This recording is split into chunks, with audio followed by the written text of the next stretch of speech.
Welcome back to another video. My name is Matt and I help people overcome retroactive jealousy. In this video, I'm going to tell you my top three tips for you and techniques to overcome retroactive jealousy. In this video, we're going to get back to basics. I know I do a video every single day, so sometimes it can be system overload if you're trying to watch every single one of them. I totally get it. It does not have to be that complicated, I promise you. I'm going to give you my three top tips on overcoming retroactive jealousy, the top three things that I did that really changed everything for me and eliminated retroactive jealousy from my life. And since then, it has not come back, period. So I'm going to share that with you today. Very excited. Before we do, though, if you could take a quick moment and smash the like button, that will promote this video out to more people, support this channel's growth. I'd really, really appreciate it. Also, before you go today, check the links in the description below. If you want to be a member of any of my courses, all three of them are on sale right now. All right, my top three tips in overcoming retroactive jealousy. Number one, compulsive behaviors. I can't even say it. So excited. Compulsive behaviors. The thought exploration, exploring the thoughts. The asking questions of your partner. To get reassurance, to get answers, the going on social media and looking at pictures and trying to find out information. All of this has to stop. These are what we in the biz call compulsive behaviors, meaning they act as temporary relief, but while they give us temporary relief, again, it's temporary, so the pain comes back, and then on top of that, it creates even more anxiety for us and basically locks our brain up even more in this OCD cycle when we continue to do these compulsive behaviors. So again, we might get a thought of our partner's past that doesn't feel good, and so automatically we feel the need to be okay with it. We need to rationalize it. We need to find a way to feel relief. So we start exploring the thought. We start diving into it. We start playing these mental movies and we get twisted and turned all over in these thoughts. And maybe something along the way during that makes us feel a little bit of relief. And so we think we solved it. But then all of a sudden we get another thought 10 seconds later and we're worse off. And then tomorrow we get that same thought that we felt relief on before and we try to think the same thing that we thought before and it's not working. So we basically just dug this big hole because now we've explored the thought and we've opened up even more doors for our mind to go down, more situations for our mind to get wrapped up in. It's just not good. It's not good. Asking questions, same type of thing. Now you're really externalizing your RJ. Now you're getting your partner involved in it by asking questions, by trying to gain reassurance. Did you do this with this person? How many times did you do this? Where did you do this? Why did you do this? Again, it's going to open up more doors for your mind to go down. No answer that they give you will cure your retroactive jealousy. Nothing external can cure your RJ. So no answer they give you is going to give you any relief whatsoever. I know that's very almost like contradicting or counterintuitive to everything we learn. Usually when we're curious about something, we ask a question, we get the answer, and it's solved.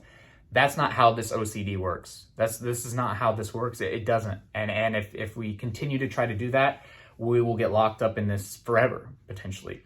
So same thing with social media stalking. We can't do this. We can't look at pictures and try to figure out who they were with, when they were, how this person looked. That was my big one, is this person more attractive than me? That was my big thing. I had a big lack of confidence, lack of security in myself. And so when I'd hear about, an ex or somebody my partner was with in the past, I needed to go on Facebook and see what they look like so I could be like, well, are they more attractive than me? And then it was like a double-edged sword. I'd never feel relief because either I'd look at the picture and I'd think they're more attractive than me and I'll think, well, I'm not good enough for my partner.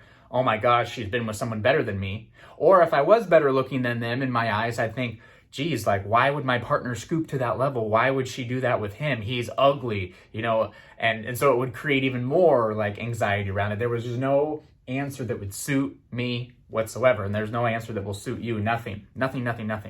So the answer to this is to not do it.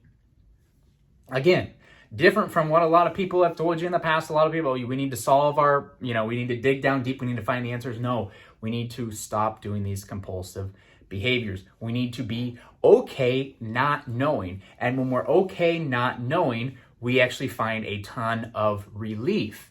The anxiety drops because we're no longer exploring these thoughts. We're no longer giving them power. And once the anxiety drops, these thoughts and these things will not bother us. And that's so key, so key, so key. I can't say it enough. It's not the thought that bothers you, it's the anxiety that comes with the thought that bothers us. It's the anxiety. Once the anxiety is gone, retroactive jealousy is gone. Okay, it's not the thought. You have a certain thought about your partner's past that you don't like, or thoughts, a lot of them. If I think those same thoughts about your partner, I don't get an anxious response. Okay, so that right there, you can solidifies the fact that it's not the thought that is bothering anybody. It's not the thought that's bothering you, because if it was bothering you, then it would bother somebody else, right? It would just be a thought that would bother everybody, but your partner's past doesn't bother me. However, if for some reason your, partner's past, when you told me about it, gave me some anxious response attached to it, then it would bother me, okay? Then it would bother me. But it doesn't, because I have no anxious response to it. So, but the main thing is, again, it's not the thoughts that bother you. It's the anxious response that bothers you. If we can get rid of the anxious response, we take care of everything else. And we get rid of that anxious response by no longer doing these compulsive behaviors, by no longer giving them power, by no longer thinking through these things, by cutting off those thought routes to these thoughts and just letting them be, being okay with the unknown. When we don't get the answer, it brings us all the answers that we possibly need. That's very, very important. The anxiety will calm when we no longer give these thoughts any power, and that's by not doing these compulsive behaviors. It's hard, it's uncomfortable, but you're absolutely capable of doing it. Like I said, if I could do it, and I don't say this in any way to sound, I say this in a way because my retroactive jealousy was terrible, was absolutely horrible. And if I was able to not do these compulsive behaviors, to realize these compulsive behaviors are making it worse, asking questions are making it worse, exploring the thoughts are making it worse, if I was able to stop, you can do it too. I promise you, you can do it. So that's the first one. Do not do your compulsive behaviors. The second one is meditation. Again, so powerful. When I started doing meditation in my life, literally about a month to a month and a half later, so after I started meditation, I was free of retroactive jealousy. Meditation is very powerful because it puts us in the present moment and it calms our anxiety. It calms our nervous system. And remember what we talked about. It's not the thought we don't like, it's the anxiety attached to the thought. So if meditation helps calm anxiety, then meditation is a big fighter against retroactive jealousy. And so the nice thing about meditation is it doesn't take that long to do. You can do 10 to 15 minutes of meditation a day. In a 24-hour day, we can set aside 10 to 15 minutes, and it will change our lives. It will be the absolute game changer. And it's so important to get in this meditation, okay? Without expectations, without getting it, don't do it for a week and you don't feel any results, so you stop. It's just a daily practice that we have to do, and it will change every area of your life. But most importantly, it will change retroactive jealousy. Like, that was the biggest thing for me, I would say, in overcoming RJ. Not the biggest thing, but the biggest, when I started doing it, I felt the biggest shift, I'll say. It was like I just put this plan together, and the meditation was just that final puzzle piece that really just calmed me down. When I started doing meditation first thing in the morning, it was just like a breath of fresh air. And then I got better and better and better and better and better. And I just remember waking up one day, doing a meditation, and then afterwards trying to think retroactive jealousy thoughts, certain thoughts that bothered me, and I had no anxious response. And I just thought to myself, I'm free of this. And all day long, I tried to think these thoughts. I tried to think, and they just come and go. Like, there was no anxiety attached to them anymore because of all the meditation I've been doing. In general, it just calmed my nervous system. And so now all of a sudden, like, it would be hard for me to think a retroactive jealousy thought. I would try to bring it up, and my brain is now on my side. It's out of that locked mode, and would be like, why are you thinking about this right now? Like, you're at work. Why are you thinking about this right now? You're watching a movie. Like, this has nothing to do with what's happening right now. Like, your brain starts being on your side, and you realize, like, yeah, it's too much effort to think about this, and you don't think about it anymore. It's very, very powerful when it happens. You might have hints of it here and there sometimes, where you have days, or maybe not even day, maybe an hour, maybe 20 minutes where you don't think an RJ thought, or you think a thought and it doesn't bother you, and maybe it just is a small period of time. But that can extend through the rest of your life, through every single part of your day, where these thoughts have no attachment to them. And meditation is huge, huge, huge, huge. I have meditations here on this channel. I have free meditation I'm giving away below if you want to download that. That's available for you. Link in the description. Or my highly recommended one would do a Headspace app or something like that. Headspace was the one that I used, completely changed my life. So meditation, very important, very, very, very important for you to do on a daily basis. That would be my number one thing. If I could just say do it every single day for 15 minutes, game changer, game changer. The third one, my third tip, and final tip in overcoming RJ. This completed my triangular process, let's say, in overcoming RJ, was to just to get on with my life, just to get on with my life. I had to make a decision because these thoughts were taking over me, making me feel all sorts of ways, as you know, as they're doing to you. And I had to make the decision, is my partner worth it? I had to stop and just say, these thoughts are very powerful. The more I try to get them to go away, the more they come. So if I feel like this for the rest of my life, is it worth it for me to be with my partner feeling like this?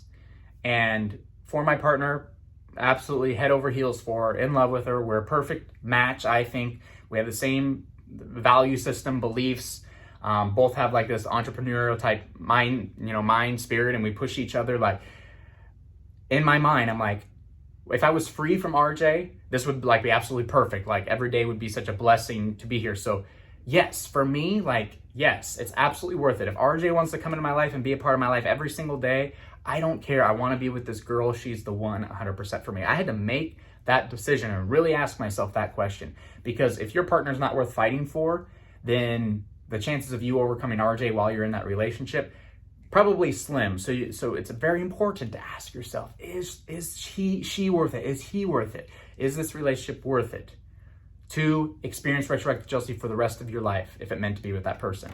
Now, that's kind of again, that approach, you kind of flip itself on its head a little bit, because did I actually think I would experience RJ for the rest of my life? No, but I made that decision, kind of crushed my ego a little bit, saying like, I don't care if I feel like this forever. I'm going to be with this person. It's just solidifying that statement, and was very, very important to solidify it. So I said, RJ, come into my life, be a part of it. Send me these thoughts, make me feel like crap if you want to. I don't care. I'm going to live my life regardless. And so I that's exactly what I did. I lived my life as if I didn't have retroactive jealousy while I was suffering from retroactive jealousy, while it was sucking the life out of me. Literally every single day, thoughts would come. They'd just pile on. And I just stick to my mission. I'd stick to my focus. I just almost tell myself, what would I do right now if I wasn't suffering from RJ? What would I say right now if I wasn't suffering from RJ? What types of stuff would I want to do, and so on and so forth. And I would do those things. And guys and gals, no, it wasn't easy. No, it wasn't fun, but it was very, very effective. I started living my life as if I didn't have RJ. I started just allowing RJ to come in, saying, I don't care, come on in, I'm going to live my life regardless. And once the RJ was trying to come in and I wasn't giving it the time of day, I was sticking to my mission, it faded. There was nothing keeping it alive, because your focus and attention keeps it alive. And when your focus and attention isn't on anymore, it goes away. Okay? It's the same thing with just acting as if I didn't have RJ anymore. Even though I did, making decisions, speaking, talking, doing things as if I didn't have it, pretending I didn't, certain neurons started firing in my brain and rewired me into a way in which I didn't have it anymore. It was so powerful, and it's just a simple idea, just get on with your life. But the moment we start letting RJ take over our lives and affect decisions that we have, affect outcomes, no, I'm not going to do this because I'm not feeling good. No, I'm not going to do this because my RJ right now. No, I'm going to call sick out of work because of my retro. Once we let it control our lives and welcome it in to control our lives, it will control our lives when we allow it to control our decisions. But we cannot let it control our decisions. We make the decisions. We live our life. Yes, it doesn't feel good. Yes, for a temporary, long amount of time, it doesn't feel good. But again, that no matter if it's a month, 2 months, 3 months, whatever it is, it's just temporary. Short-term pain for long-term happiness. And that's the key to it. And not doing the compulsive behaviors and doing the meditation daily is going to help immensely with all of that, because that's going to calm the anxiety altogether, calm the nervous system more and more and more and more. And again, when we're just not thinking about it, we're getting on with our lives, doing what we want to do regardless of how we feel, while meditating, while making sure we're not, again, focusing on these thoughts, digging in, doing these compulsive behaviors. That is my 3-piece recipe, okay, for the way out. For the way out. That's exactly what I did. exactly what I did day after day after day. No matter how crappy I felt, no matter what happened, I got up and I faced the day and I fought it down and overcame it. And I know absolutely you can do it too. There's no thought you cannot overcome. There's no past you cannot overcome. I 100% believe that to the fullest extent. There's no past that someone can overcome. Really, really, truly. And like I said, I've told stories where I went to college with a guy whose wife was a former ex-porn star and did who knows what. And he was fine. He's like, oh yeah, it's in her past. Like, it's all good. That's, you know, that's not her. Not that I necessarily agree with it, but it's not her now. Now she's my wife. Now we have a life together. Like, you know, that was the most impressive thing ever. I'm like, wow, doesn't people's past matter? No.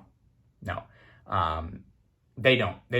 Once we realize that the thoughts of the past are only thoughts, like the past is just a memory, or, you know, the future is only anticipation, and it's all in here, and what's actually happening here and now is the truth. And that's your relationship, and that's you and your partner growing together. Though that's another video for another time. I'm getting off topic. Let's stick to that. Those 3 things. Do some meditation daily. Don't do those compulsive behaviors, and just get on with your life. 3 things that are so powerful, and I think will help you destroy retroactive jealousy forever. I can promise you, put in these 3 steps and you'll see some success in your life. Hope you enjoyed this video today. If you did, please take a moment and smash the like button so we can get this video out to more people that need to see it. Also, subscribe to the channel if you have not already done so. Click the notification bell so you are alerted every time I post a new video. Once again, please check the links in the description below. If you want to start with some meditation, I do have that free meditation down there for download. If you want more help in overcoming retroactive jealousy, more activities, more stories from me about RJ, check out the courses also. 3 amazing courses. I got a 7-day course, Overcoming Retroactive Jealousy. I have one about OCD, breaking free from these OCD thoughts. And then I also have one that's strictly about mindfulness and meditation. Basically, the 3 things we talked about today, each one has a course from me on there. So really, really cool, really, really nice. I think they'll be very, very powerful for you. Pick and choose which one you want, or bundle all 3. That's it for me for now. I hope you have a wonderful day. See you in the next video.